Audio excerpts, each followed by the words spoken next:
રામકૃષ્ણ મઠ આદિપુર દ્વારા સ્વામી વિવેકાનંદ આપને દ્વાર પ્રકલ્પનો શુભારંભ ગુજરાતમાં સૌપ્રથમ ધાણેટી ગામેથી કરવામાં આવ્યો હતો.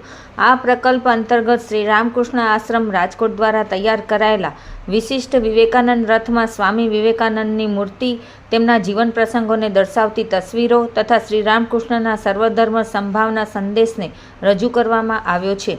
ગામમાં વાદ્યવાદન, કળશ યાત્રા, દીપ પ્રાગટ્ય, આરતી અને પુષ્પાંજલિ સહિતના ધાર્મિક કાર્યક્રમો યોજાયા હતા. ચરિત્ર નિર્માણ અને ઉત્તમ નાગરિકોના ઘડતરના હેતુથી સ્વામી વિવેકાનંદના જીવન અને વિચારોને રજૂ કરતું સાહિત્ય ગ્રામજનો સુધી પહોંચાડવામાં આવ્યું હતું. ધાણેટીના રામકૃષ્ણ નગર ખાતે અગ્રણી દાતા રાણાભાઈ રવા ડાંગરના આર્થિક સહયોગથી ગ્રામજનોએ ઉત્સાહપૂર્વક પુસ્તકો ગ્રહણ કર્યા હતા.